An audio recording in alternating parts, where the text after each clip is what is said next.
नमस्कार। जगतगुरु भगवान श्री कृष्ण जी के चरणों में कृतज्ञता पूर्वक वंदन कर हम आज का धर्म संवाद आरंभ करेंगे।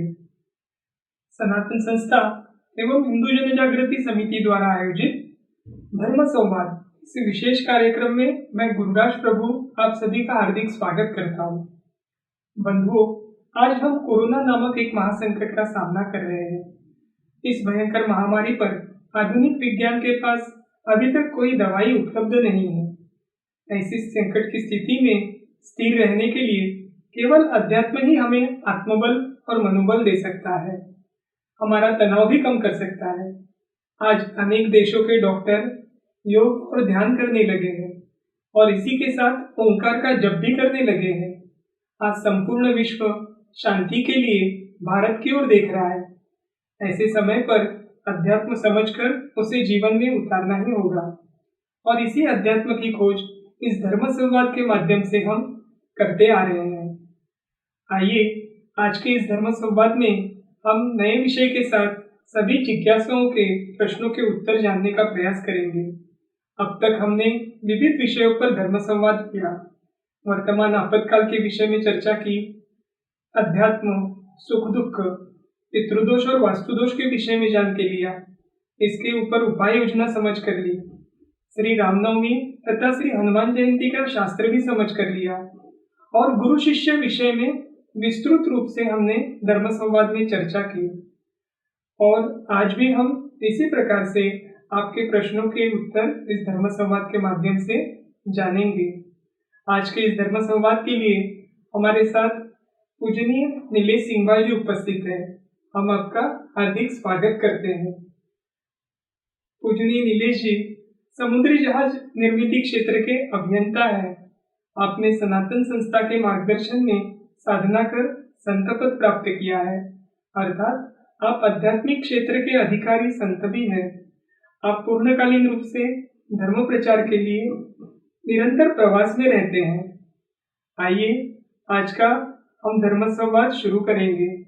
तत्पूर्व आप सभी से एक निवेदन है कि यह धर्म संवाद देखते समय आपके मन में यदि कोई प्रश्न निर्माण होता है तो कमेंट बॉक्स में लिखकर वह हम तक अवश्य पहुंचाएं। आपकी शंकाओं का समाधान करने का हम यथासंभव प्रयास करेंगे। आज हम गुरु विषय कुछ प्रश्न जो हमारे पास आए हैं वो सर्वप्रथम जानकर लेंगे। पूजनीय नीलेश जी, आज हमारे दर्शकों ने जो कुछ प्रश्न भेजे हैं उसमें एक प्रश्न ऐसा भेजा है कि गुरु प्राप्ति किससे होती है, यानी पुण्य संचय होता है इस कारण गुरु प्राप्ति होती है, या भाग्य में लिखा है इस कारण होती है, या जो कर्म हम करते हैं इस जीवन में जो हम प्रयास करते हैं गुरु प्राप्ति के लिए उस कारण होती है। इस विषय में आप हमें मार्गदर्शन करें। ये एक महत्वपूर्ण प्रश्न है। इससे हमें ये समझ में आएगा कि हमारे जीवन में भाग्य अधिक महत्व का है या कर्म का महत्व अधिक है। वास्तव में भगवान हमें भाग्य पर निर्भर रहने की अपेक्षा कर्म प्रधान बनने के लिए कहते हैं। यह बात निश्चित है कि अच्छा भाग्य होना हमारी साधना के लिए, गुरु प्राप्ति के लिए पूरक होता है, परंतु अच्छे कर्मों का भी निश्चित लाभ मिलता है। मराठी में एक संत का वचन है, बहुत सुकृताचे जोडी म्हणून विठ्ठले आवडी, अर्थात पिछले जन्म का अच्छा कर्म ही हमें भगवान का मार्ग दिखाता है, परंतु उस मार्ग पर चलना तो हमारा कर्म होता है। कलयुग के इस काल में मनुष्य के जीवन में 65% भाग पिछले जन्मों के कर्म के फल यानी कर्म के फल स्वरूप प्राप्त प्रारब्ध का है, तथा शेष भाग यानी 35% क्रियमाण कर्म का होता है। इस क्रियमाण कर्म का आधार लेकर अच्छे कर्म करना ये तो हमारे हाथ में होता ही है। इस विषय में विभिन्न धर्म ग्रंथों में भी दिया हुआ है। इसमें श्रीमद् भगवद गीता में स्वयं भगवान कहते हैं, प्राप्य पुण्य कृताम लोकानुषित्वा शाश्वती ही समाः शुचिनां श्रीमंतान ये योग भ्रष्टो विजायते अथवा योगिनामेव कुले भवति धीमता एतद्धि दुर्लभतरम लोके जन्म यदि दृश्यम। इसका अर्थ यह है कि योग भ्रष्ट पुरुष पुण्यवानों के लोकों को अर्थात स्वर्ग आदि उत्तम लोकों को प्राप्त होकर उनमें बहुत वर्षों तक निवास करके फिर शुद्ध आचरण वाले श्रीमान पुरुषों के घर में जन्म लेता है, अथवा वैराग्यवान पुरुष उन लोकों में न जाते हुए ज्ञानवान योगियों के ही कुल में जन्म लेता है। परंतु इस प्रकार का जो ये जन्म है वो संसार में निस्संदेह अत्यंत दुर्लभ होता है। वहाँ उस पहले शरीर में संग्रह किए हुए बुद्धि संयोग को अर्थात समबुद्धि रूप योग के संस्कारों को अनायास ही प्राप्त हो जाता है और हे कुरुनंदन, उसके प्रभाव से वो फिर परमात्मा की प्राप्ति रूप सिद्धि के लिए पहले से ही बढ़कर प्रयत्न करता है। शुद्ध आचरण वाले श्रीमानों के घर में जन्म लेने वाला योग भ्रष्ट पुरुष उस पहले किए अभ्यास से ही निस्संदेह भगवान की ओर आकर्षित किया जाता है तथा समबुद्धि रूप योग का जिज्ञासु भी वेद में कहे हुए सकाम कर्मों के फल को उल्लंघन कर जाता है। ऐसा इस श्लोक का अर्थ कहा गया है। रामानुजाचार्य का मानना है कि विष्णु ऐसे लोगों पर कृपा करते हैं जो उन्हें प्रसन्न करने के लिए क्रियाशील होने को पूरी तरह से कृत संकल्प होते हैं। वे ऐसे लोगों के मन में बहुत ही सदाचारी कार्य करने की प्रवृत्ति पैदा करते हैं जिससे उन्हें प्राप्त कर लिया जाए, जबकि दूसरी ओर उन्हें अप्रसन्न करने के कार्य में या कार्य करने वालों को दंडित करने के लिए वे उनके मन में ऐसी कुप्रवृत्ति पैदा करते हैं जो भगवान को प्राप्त करने के मार्ग में रुकावट हो। हमारे वैदिक ग्रंथों में जो उत्तर मिलता है वो ये है कि परमात्मा ने जीवात्मा के पूर्व जन्म के प्रारब्ध और उन कर्मों के आधार पर हमें मनुष्य जन्म दिया है जिनका भोग शेष है अथवा हमें भोगना है। मनुष्य का जन्म पुण्य और पाप दोनों प्रकार के कर्मों का भोग करने तथा नए कर्म करने के लिए होता है। मनुष्य अपने आधे से अधिक पुण्य कर्मों के कारण मनुष्य जन्म का अधिकारी बनता है और पाप कर्मों के कारण उसे अपना पारिवारिक और सामाजिक परिवेश मिलता है। हमारे कर्म जितने अधिक पुण्यकारी होंगे उतना ही अधिक अच्छा और अनुकूल परिवेश जीवात्मा को प्राप्त होता है। पाप कर्मों के कारण हो सकता है कि हम किसी निर्धन या रोगग्रस्त परिवार में जन्म लें, वहां हमें उन पापों के कारणों से रोग भोगना पड़ सकता है तथा हमारे जीवन की परिस्थितियां अत्यंत जटिल और संघर्षमय हो सकती है। यदि केवल यह मान लें कि जो भाग्य में लिखा है वही मिलेगा तो जीवन और अधिक जटिल हो जाएगा। हमारा स्वभाव ऐसा हो कि स्वयं का भाग्य अपने योग्य क्रियमान कर्मों से बने, न ही ये मानकर चलने वाला हो जो किस्मत से होगा वो मिलेगा ही। कई बार लोग इस विश्वास में कर्म और प्रयासों से मुंह मोड़ लेते हैं। इस कारण उन्हें सफलता नहीं मिलती है, असफलता का सामना करना पड़ता है। भाग्य को मानने वालों को कर्म में विश्वास होना चाहिए। भाग्य का रास्ता कर्म से ही होकर गुजरता है। कोई कितना भी अच्छा भाग्य वाला क्यों न हो, कर्म के सहारे ही आवश्यकता उसे पड़ती ही है। अब श्रीमद् भागवत में भी लिखा हुआ है कि भाग्य को बदला नहीं जा सकता, कर्म बदले जा सकते हैं। कर्म बदलने से भाग्य भी बदल जाता है। इसीलिए कहा जाता है कि भाग्य मनुष्य की मुट्ठी में होता है, क्योंकि कर्मों का कर्ता मनुष्य ही है और कर्म ही परिस्थितियां से मिलकर भाग्य बनाते हैं। इसलिए भाग्य का कर्ता भी मनुष्य है। कोई मनुष्य सीधे भाग्य तो नहीं बदल सकता, उससे पहले कर्म बदलने पड़ेंगे। इससे हमें यह स्पष्ट होता है कि गुरु प्राप्ति के लिए केवल भाग्य पर निर्भर न रहते हुए भाग्य के साथ साथ कर्मों की जोड़ देना जीवन में आवश्यक है, यानी साधना करना आवश्यक है। जी पूजनीय नीलेश जी, आपने अभी जो बताया उससे हमारे दर्शकों को भाग्य और कर्म इन दोनों में आपस में क्या संबंध है यह भी स्पष्ट हुआ। और एक जो प्रश्न यहाँ पे भेजा है वो गुरु से संबंधित ही है। तो उसमें उन्होंने पूछा है कि सर्वसाधारण अगर हम कोई चीज लेने भी जाते हैं तो हमारा प्रयास रहता है कि उसमें से हम जो अच्छी से अच्छी वस्तु लेके आए या अच्छा सा अच्छा निर्णय ले पाए। इसमें भी हम अपनी जो बुद्धि से निर्णय लेते हैं उसमें भी कई बार गलतियां होती है। तो जो गुरु हमें जीवन में करना है, गुरु जो ढूंढने हैं और गुरु करना है, इस मामले में भी हम लोगों से गलतियां हो सकती है। क्योंकि कलयुग में जैसे आपने पहले भी बताया कि अनाधिकारी गुरु बहुत अधिक मात्रा में है। तो ऐसे में कलयुग में सच्चे गुरु को हम कैसे पहचानें? यह अच्छा प्रश्न है। गुरु ढूंढने से नहीं मिलते हैं, क्योंकि गुरु तत्व सूक्ष्मतम है तथा साधक को केवल स्थूल का एवं कभी कभी थोड़ा सूक्ष्म का ज्ञान होता है। अध्यात्म में शिष्य गुरु को धारण नहीं करता है, अपितु गुरु ही शिष्य को अपनाते हैं, अर्थात वे ही शिष्य को चुनते हैं तथा उसे तैयार करते हैं। जब साधक का आध्यात्मिक स्तर 55% से अधिक हो जाता है तो गुरु स्वयं उसके पास आकर उसे शिष्य के रूप में स्वीकार कर लेते हैं। किसी साधक का आध्यात्मिक स्तर केवल 40% हो परंतु उसमें तीव्र मुमुक्षुत्व हो, यानी गुरु प्राप्ति की तीव्र लगन हो, तो भी उसे गुरु प्राप्ति होती है।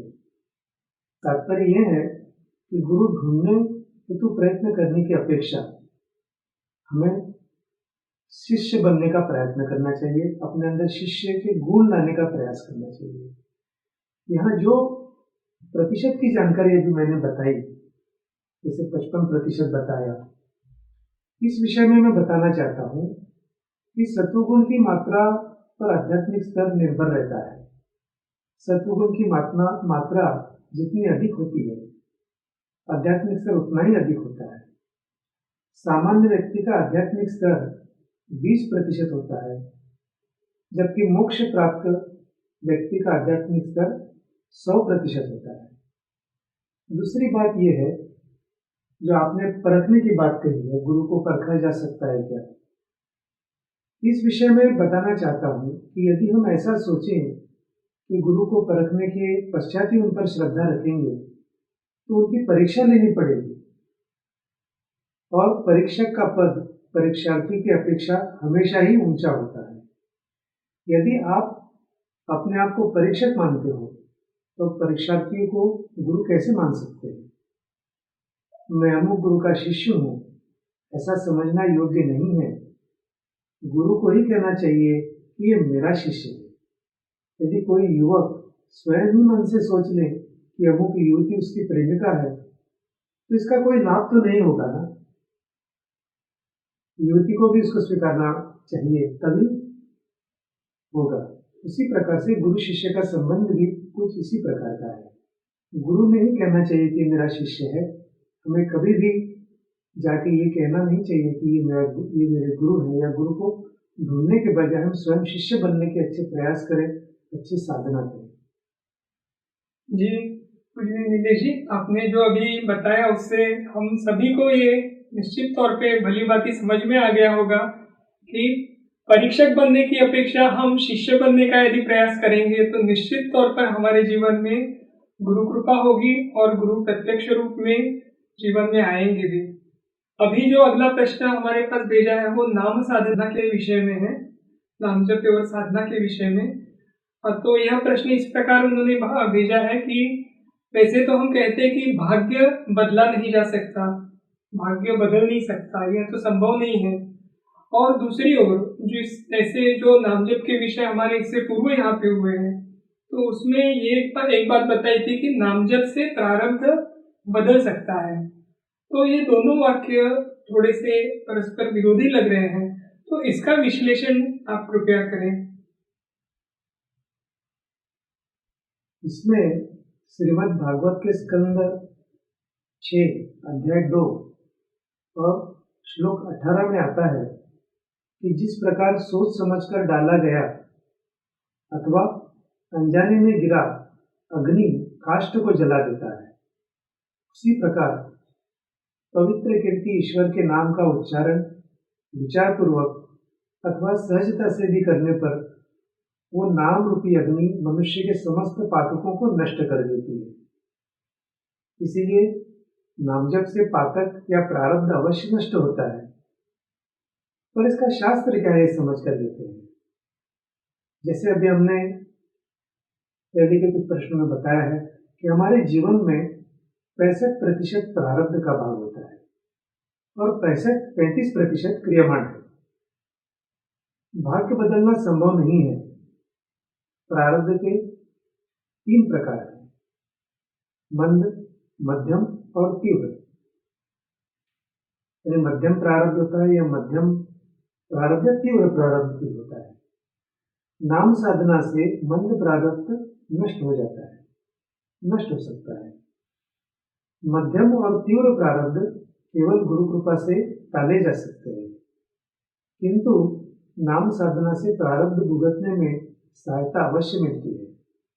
जैसे शल्य कर्म अर्थात ऑपरेशन के समय शरीर को शून्य करने से शल्य कर्म के कारण जो वेदनाएं होती है वो हमें अनुभव नहीं होती है। उसी प्रकार नाम साधना से बड़े बड़े प्रारब्ध भुगतने का बल हमें मिलता है। इस विषय में मनुस्मृति में लिखा है कि अनजाने में हुए पाप नाम साधना से नष्ट हो सकते हैं, परंतु योजनाबद्ध किया हुआ पाप नाम साधना से नष्ट नहीं हो सकता है। तो ये बात हमें ध्यान में रखनी चाहिए। जी नीलेश जी, आपने जो अभी हमें इसका कारण बताया कि यह परस्पर विरोधी वाक्य न होते हुए यह एक दूसरे को पूरक ही वाक्य है, क्योंकि नामजप से ही हमें मंद प्रारब्ध भी जाएगा और प्रारब्ध भुगतने की क्षमता भी निश्चित निर्माण होगी। तो नामजप से ही संबंधित बहुत बार अनेक लोगों के मन में प्रश्न आता है, क्योंकि नामजप हमें एकाग्रता से करना चाहिए और वह मन एकाग्र नहीं होता है। तो मन को एकाग्र कैसे करें, ऐसा अगला प्रश्न हमारे पास आया है। ये बहुत अच्छा प्रश्न है और जो लोग नामजप आरंभ करते हैं उनके मन में प्रारंभिक अवस्था में ये प्रश्न आना एक स्वाभाविक बात है। इसमें हमें ये ध्यान में रखने की आवश्यकता है कि मन की एकाग्रता एक साध्य है, जो हमें साध्य करना है, वो हमारा साधन नहीं है। जिस प्रकार चीनी का गुणधर्म मिठास है, उसी प्रकार हमारे मन का भी एक गुणधर्म है और मन का गुणधर्म सतत विचार करते रहना अथवा विचार से उत्पन्न किसी भावना में रहना, यही मन का गुणधर्म है। नाम से आनंद मिलता है, फिर भी मन में अन्य विचारों की ओर हमारा मन भागता है। नाम जप पर मन एकाग्र नहीं होता, क्योंकि नाम जप आरंभ होने पर, तो नाम जप जब हमारा आरंभ होता है तो उस समय क्या प्रक्रिया होती है? उस समय अंतर्मन के जन्म जन्म के संस्कारों के कारण अन्य विचार पहले सभी के मन में उभरने लगते हैं, यानी वो विचार उभर के आना शुरू हो जाते हैं। उसके पश्चात अभ्यास से अन्य विचार धीरे धीरे घट जाते हैं। इसमें ध्यान देने योग्य बात यह है कि मन की एकाग्रता जप करने वाले का साध्य है, यानी आगे जाकर हमें ये एकाग्रता साध्य करनी है, लेकिन ये हमारा साधन या माध्यम नहीं है। मन की एकाग्रता के लिए हमें कुछ प्रयास अवश्य करने हैं, या इस प्रकार के प्रयास हम अवश्य कर सकते हैं। जैसे जप माला से हम जप कर सकते हैं। जप माला से मन एकाग्र होने में हमें सहायता होती है। फिर नाम जप के समय मन जब कुछ काम के विषय में या अन्य किसी विचार की ओर बह जाता है तो उसे कागज पर लिख कर रखें, जिसे बाद में पूरे कर सकते हैं। यानी वो कार्य हम बाद में पूरे कर सकते हैं, क्योंकि वो विचार मन में रखने के लिए बार बार नाम जप करते समय वही विचार आना शुरू हो जाते हैं। इससे अच्छा है कि कागज पर लिख के रखें। ऐसा करने से जप करते समय मन में वो विचार बार बार नहीं आएंगे। और एक अच्छा सुझाव है कि मन को सूचना दे, स्वयं सूचना दे। अब स्वयं सूचना कैसे दे सकते हैं? नाम जप करते समय जब मेरा मन भटकेगा तब मुझे तुरंत उसका भान होगा और मैं पुनः नाम जप पर मन को एकाग्र कर पाऊंगा। ऐसे मन को हमें स्वयं सूचित करना चाहिए। अथवा रात्रि में नींद लगते समय इस सूचना को 15 से 20 बार मन में दोहराएं। ऐसा 4 या 6 सप्ताह करने के बाद मन का भटकना निश्चित तौर पर कम हो जाएगा। और एक उपाय मैं बताता हूँ, जिसका हम जाप कर रहे हैं उसका चरित्र पढ़ें। इससे उनके विषय में भक्ति भाव उत्पन्न होगा और मन का भटकना कम हो जाता है, क्योंकि वही नाम जप हमारा भक्ति भाव से होने लगता है। नाम जप आरंभ करने के पहले तथा बीच बीच में जिसका हम नाम जप कर रहे हैं तो उस देवता को या गुरु का स्मरण करते रहें, उन्हें प्रार्थना करें। ऐसा करने से उनके प्रति भक्ति भाव के कारण मन का भटकना घट जाता है या कम हो जाता है और हमारा नाम जप और अच्छे से और एकाग्रता से और अच्छे भावपूर्ण तरीके से होने लगता है। जी पूजनीय जी, अभी जैसे आपने एकाग्रता से संबंध में प्रश्न का उत्तर दिया, वैसे ही हम आपसे और एक प्रश्न जानना चाहेंगे, जिसका उत्तर जानना चाहेंगे। वो है कि नामजप के विषय में, नामजप से हमारे मन के स्वभाव दोष दूर होते हैं या स्वभाव दोष दूर होने पर नामजप अच्छा लगने लगता है? यानी निश्चित तौर पर ये क्या है? ये बहुत महत्वपूर्ण प्रश्न आपने पूछा है। मनुष्य की प्रकृति जो है वो सत्व, रज, तम ऐसे त्रिगुणात्मक होती है। नामजप में भगवान के नाम की सात्विकता और शक्ति होती है। नामजप करने से देह में सात्विकता बढ़ने के कारण वृत्ति में बदलाव होता है, परंतु प्रकृति के त्रिगुण तथा जन्मों जन्मों के संस्कारों के कारण चित्त पर दृढ़ अंकित हुए स्वभाव दोष पूर्ण रूप से दूर नहीं होते। इसका एक उदाहरण मैं देता हूं आपको। रावण जैसे असुरों ने कठोर तपस्या की, तपस्या का फल भी उन्हें प्राप्त हुआ, किंतु उन्होंने अपने प्रवृत्ति को नहीं बदला। इस कारण देवताओं से वरदान प्राप्त होने के उपरांत भी उन्होंने लोगों को कष्ट देना छोड़ा नहीं। इससे समझ सकते हैं कि स्वभाव दोष अपने साधना के लिए कितने बाधक होते हैं। नामजप से जो चैतन्य हम प्राप्त करते हैं वो स्वभाव दोष के कारण भी घट जाता है। स्वभाव दोष में वो नामजप की शक्ति घट जाती है, अल्प हो जाती है। इसलिए नामजप की ऊर्जा हमारे आध्यात्मिक उन्नति के लिए ही मिले। इसलिए स्वभाव दोष निर्मूलन अर्थात हमारे अवगुण निर्मूलन हेतु प्रयास करना आवश्यक है। और इस प्रकार से जब हमारे अवगुण दूर हो जाते हैं तो निश्चित तौर पर हमारा नामजप भी अच्छा होने ही वाला है। जैसे किसी का निरर्थक विचार करना, या अगर ये स्वभाव दोष है और यदि वो ऐसे विचारों के निर्मूलन हेतु स्व सूचना लेता है तो उसका समय विचारों में व्यर्थ होने से बच जाता है और ये बचकर नाम साधना में सदुपयोगी होगा। इसीलिए नामजप से पहले अध्यात्म में महत्व है, वो है स्वभाव दोष एवं अहम निर्मूलन का। यह निर्मूलन कैसे हो, इसकी जानकारी सनातन संस्था द्वारा निःशुल्क सिखाई जाती है। आप सभी इसका अवश्य लाभ लें। स्वभाव दोष एवं अहम निर्मूलन के विषय में सनातन संस्था द्वारा कुछ ग्रंथ भी प्रकाशित किए हैं, वो ग्रंथ आप अवश्य ही पढ़ें।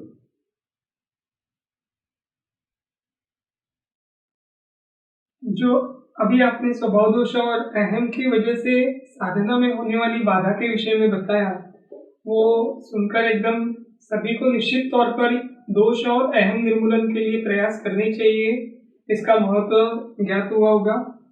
और दूसरा, अभी नाम से संबंधित जो प्रश्न हमें भेजा गया है वो मैं आपसे पूछना चाहूँगा कि नामजप करने की अपेक्षा सुनने में अच्छा लगता है, तो ऐसे में क्या करना चाहिए? ये भी एक अच्छा प्रश्न है, प्रायोगिक स्तर का प्रश्न है। नामजप सुनना ये साधना के प्राथमिक स्तर की अर्थात श्रवण भक्ति से संबंधित है।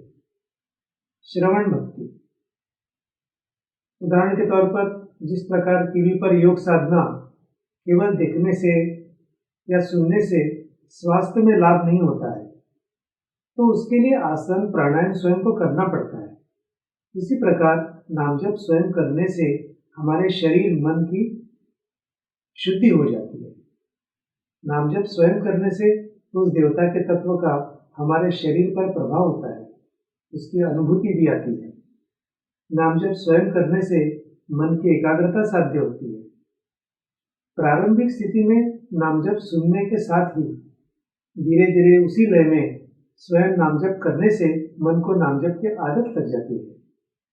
आगे की स्थिति में श्वास के साथ नामजप जोड़ने से अजपाजप अर्थात श्वास के साथ वह स्वयं होने लगता है। इससे हमारे मन में अन्य कोई विचार भी नहीं आते तथा आनंद की अनुभूति होने लगती है।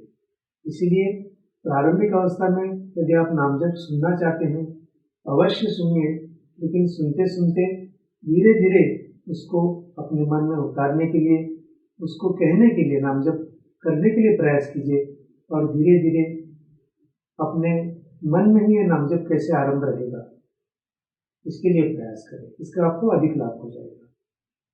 निश्चित तौर पर सुनने से हम अगले चरण में जाने का प्रयास जिस प्रकार से आपने करना है यह बताया, उससे हमें निश्चित तौर पे नामजप अंतर्मन तक ले जाने के लिए हम सुनने का ही कैसे उपयोग कर सकते हैं ये भी समझ में आया। तो अभी अगला प्रश्न जो भेजा है वो मंत्रों से संबंधित है कि मंत्रों में शक्ति होती है ऐसा हम कहते हैं, सुनते हैं, तो यदि मंत्र जप नहीं किया तो ऐसा होता है क्या कि मंत्रों की शक्ति कम होती है?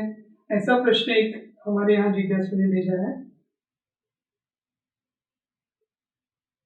मूलतः मंत्र इस शब्द में मन का तात्पर्य है मन और मनन, और त्र का तात्पर्य है शक्ति और रक्षा। प्रत्येक मंत्र की रक्षा के लिए मंत्र के देवता, छंद, शक्ति तथा कीलक होते हैं। जैसे श्री राम रक्षा स्तोत्र है, परंतु उसे मंत्र रूप भी माना गया है। राम रक्षा स्तोत्र के देवता, छंद, शक्ति और कीलक किस प्रकार से होते हैं वो मैं बताता हूँ। श्री सीता रामचंद्रो देवता अर्थात श्री सीता के साथ श्री रामचंद्र, यह इस मंत्र के देवता है। अनुष्टुप छंद अर्थात इस मंत्र की रचना अनुष्टुप छंद में हुई है। सीता शक्ति ही अर्थात श्री सीता इस मंत्र की शक्ति है। और श्रीमद् हनुमान कीलकम अर्थात श्री हनुमान इस स्तोत्र का शक्ति रक्षक है। मंत्र का उच्चार शुद्ध तथा श्रद्धापूर्वक करना आवश्यक है। मंत्र का मूल भाव होता है मनन। इसके लिए मंत्रों के जप के सही तरीके धर्म ग्रंथों में बताए गए हैं। अब शास्त्रों के अनुसार फल प्राप्ति के लिए मंत्रों का जाप नियमित शुद्ध उच्चार के साथ तथा अनुशासन पूर्वक करना चाहिए। श्रद्धा के बिना मंत्रों से फल सिद्धि नहीं होती है, इसीलिए मंत्र पूरी श्रद्धा और आस्था से करना चाहिए। मंत्र जाप करने वाले को यम नियमों का पालन करना तथा मन का संयम रखना आवश्यक होता है। मंत्र जाप का उद्देश्य निजी स्वार्थ की कामना पूर्ति के लिए अगर हो जाए तो उसका प्रभाव नहीं होता है। मंत्र जाप निस्वार्थ भाव से समाज के हित के लिए यदि किया जाए तो उसकी सकारात्मक ऊर्जा अधिक प्रमाण में होती है।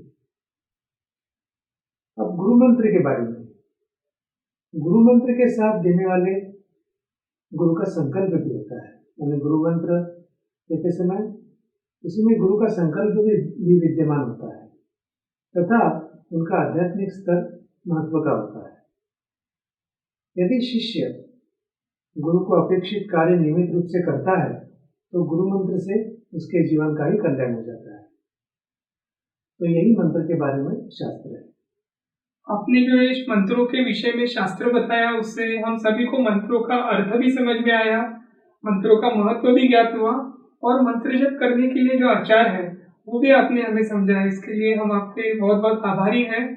ऐसे ही मंत्रों से संबंधित अगला प्रश्न जो एक हमें जिज्ञासु ने भेजा है, वो गुरु शुक्राचार्य से संबंधित उन्होंने पूछा है कि गुरु शुक्राचार्य जी ने संजीवनी मंत्र गुप्त क्यों रखा था। तो इस विषय में उत्तर अपेक्षित है। शुक्राचार्य को दैत्य गुरु कहा गया है। उनके संदर्भ में एक कथा है जो मैं आपको बताता हूँ। देवता और दानव दोनों सदैव आपस में युद्ध किया करते थे। युद्ध के दौरान देवता और असुर दोनों ही अपने प्राण गंवाते थे, किंतु असुरों के गुरु शुक्राचार्य संजीवनी मंत्र अच्छे से जानते थे और इस मंत्र की सहायता से वे असुरों को पुनः जीवित करते थे। दानव मरते और फिर जीवित हो उठते, इससे उनकी शक्ति बढ़ जाती थी और देवताओं की शक्ति क्षीण हो जा रही थी। देवता शुक्राचार्य से किसी भी हाल में संजीवनी विद्या हासिल करना चाहते थे, किंतु यह कार्य इतना भी आसान नहीं था। देवताओं के गुरु बृहस्पति ने एक युक्ति सोची। उन्होंने अपने पुत्र कच्छ को शुक्राचार्य के पास भेजा। कच्छ को असुरों के बीच भेजने का उद्देश्य यही था कि वो अपनी सेवा भावना से, श्रद्धा और गुरु भक्ति से शुक्राचार्य को प्रसन्न कर संजीवनी विद्या प्राप्त करे, ताकि देवताओं की सहायता की जा सके। बृहस्पति के पुत्र कच्छ सभी गुणों में श्रेष्ठ थे। वे यौवन और सुंदरता की मूर्ति भी थे। साथ ही गुरु भक्ति और समर्पण की भावना भी उनमें कूट-कूट कर भरी थी। तो शुक्राचार्य की रूपवान बेटी देवयानी कच्छ के यौवन पर मोहित हो उठी और किसी भी कीमत पर उसे विवाहित करने के स्वप्न देखने लगी। किंतु असुर ये जान गए थे कि देवताओं की ओर से कच्छ आचार्य के पास अध्ययन करने के लिए आए हुए हैं और वे भयभीत हो गए। इसलिए भयभीत हो गए कि कहीं शुक्राचार्य संजीवनी मंत्र कच्छ को ना सौंप दें, क्योंकि यदि ऐसा हो गया तो देवताओं पर विजय प्राप्त करना कठिन हो जाएगा। इस कारण असुरों ने कच्छ की हत्या की, पर वे जब भी कच्छ की हत्या करते थे, शुक्राचार्य उन्हें फिर से जीवित कर देते थे। एक दिन शुक्राचार्य से छिपाकर वे कच्छ को मारने में सफल हो गए और उन्होंने कच्छ के अवशेषों को पानी में मिलाकर शुक्राचार्य को पिला दिया। वे इस बात से आश्वस्त थे कि अब तो किसी भी तरह कच्छ जीवित नहीं हो सकता, लेकिन इस बार जो हुआ वो उनकी कल्पना से भी परे हुआ। जब शुक्राचार्य को पता चल गया कि उनके शिष्य असुरों ने कच्छ की हत्या कर दी है, तो फिर से उन्हें जीवित करने का प्रयास करने लगे। इस प्रक्रिया के दौरान उन्हें पता चल गया कि कच्छ उनके पेट में है। अब शुक्राचार्य कच्छ को संजीवनी विद्या सिखाने के लिए विवश हो गए थे। संजीवनी विद्या सीखने के बाद कच्छ उनका पेट चिरकर बाहर निकल गया है। कच्छ संजीवनी मंत्रों को भली भांति सीख चुके थे और अब वो इस विद्या का प्रयोग भी करने लगे थे। उन्होंने इस विद्या की सहायता से सर्वप्रथम शुक्राचार्य को जीवित किया। यहाँ शुक्राचार्य की पुत्री देवयानी को, जो हृदय से कच्छ को अपना बनाना चाहती थी, कच्छ के पास विवाह का प्रस्ताव लेकर पहुंची, किंतु कच्छ ने इस प्रस्ताव को ये कहकर ठुकरा दिया कि अब वो शुक्राचार्य के शरीर से उत्पन्न हुए हैं, इसलिए देवयानी उनके बहन जैसी हुई। इस बात से देवयानी अत्यंत क्रोधित हो उठी और उन्होंने कच्छ को श्राप दिया कि वे कभी भी संजीवनी विद्या का प्रयोग नहीं कर पाएंगे। इस पर कच्छ ने उन्हें उत्तर दिया कि भले ही इस विद्या का प्रयोग नहीं कर पाऊंगा, किंतु इसे देवताओं को सिखा तो अवश्य पाऊंगा।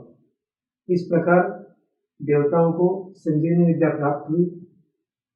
इस घटना से हो सकता है कि ऐसे कहने की प्रथा आरंभ हुई है कि आपके मंत्र को कोई अन्य प्राप्त न करे, इसलिए मंत्र को गुप्त रखना चाहिए।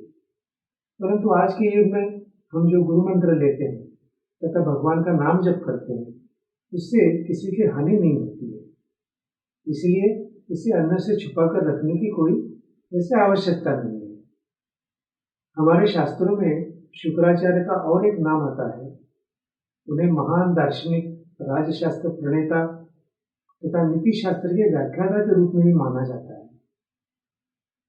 शुक्र अर्थात शुक्राचार्य, इन्होंने शुक्र नीति सार नाम का ग्रंथ लिखा हुआ है, इस ग्रंथ की रचना की है। इस शुक्र नीति में शुक्राचार्य ने 9 ऐसी बातें बताई हैं जिन्हें हर हाल में छुपा कर रखना चाहिए।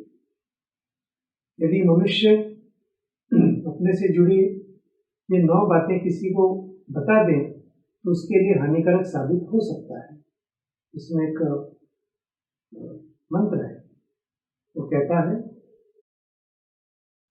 आयुर्वित्तम ग्रह छिद्रम मंत्र मैथुन देशजम दान मानापमानम च नवैतानि सुगोपयेतु।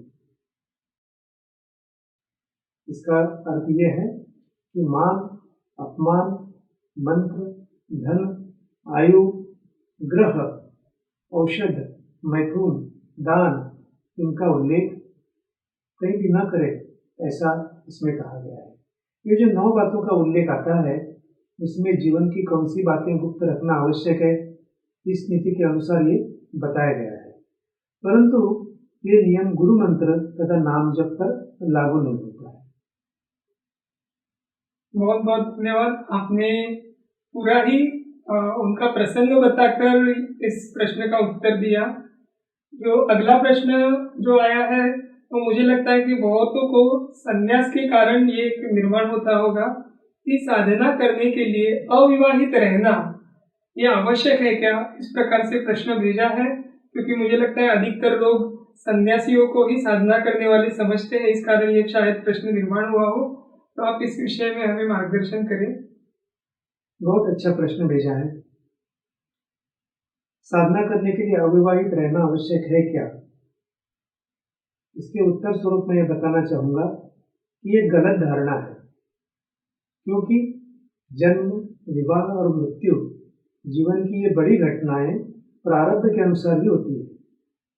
हमारे यहाँ तो ब्रह्मचर्याश्रम, गृहस्थाश्रम, वानप्रस्थाश्रम एवं संन्यासाश्रम, ऐसे 4 आश्रम बताए गए हैं। इन चारों आश्रमों के द्वारा हम ईश्वर प्राप्ति या साधना कर सकते हैं। जिन्हें ईश्वर प्राप्ति की तीव्र उत्कंठा होती है, वे संसार के किसी भी बंधन में न बनते हुए संन्यास लेकर या फिर विरक्त रहकर साधना में अधिक से अधिक समय देने का प्रयास करते हैं। इसीलिए साधना तो किसी भी आश्रम में हो सकती है। श्रीमद् रामकृष्ण परमहंस विवाहित थे, परंतु उनके शिष्य स्वामी विवेकानंद जी, उन्होंने संन्यास धारण किया था। इस उदाहरण से भी हमें ज्ञात होता है कि साधना करने के लिए अविवाहित रहने का बंधन नहीं है। यहाँ पर मन की तैयारी होना बहुत आवश्यक होती है। जी, आपने यह जो गलत धारणा लोगों के मन में बैठी है, इसका निरसन ही कर दिया है कि इसका शास्त्र ही बताकर। तो हम आपके बहुत बहुत आभारी हैं। दर्शकों, अभी समय आ गया है कि आज का यह धर्म संवाद हम यहीं पर समाप्त करें। तत्पूर्व पूजनीय नीलेश जी, हम आपके बहुत बहुत आभारी हैं कि आपने हमारे दर्शकों के जो भेजे हुए प्रश्न हैं, उनकी शंकाएं हैं, उसका निरसन किया। सभी दर्शकों से एक निवेदन है कि इसी तरह से आपको कार्यक्रम देखते समय जो मन में जिज्ञासावश प्रश्न निर्माण होते हैं, वह लिखकर आप हम तक अवश्य पहुंचाएं। प्रयास करें कि इसके साथ अपना नाम और आपके गांव, शहर तथा राज्य का नाम भी लिखें, और संभव हो तो आपका संपर्क क्रमांक, मोबाइल क्रमांक हो वो भी उसमें अंकित करें। आपके यदि इस कार्यक्रम के विषय में कोई सुझाव है तो वह भी आप लिखकर हम तक अवश्य पहुंचाएं। तो आइए, आज का यह धर्म संवाद हम भगवान श्री कृष्ण जी के चरणों में कृतज्ञता व्यक्त कर यही समाप्त करेंगे। नमस्कार।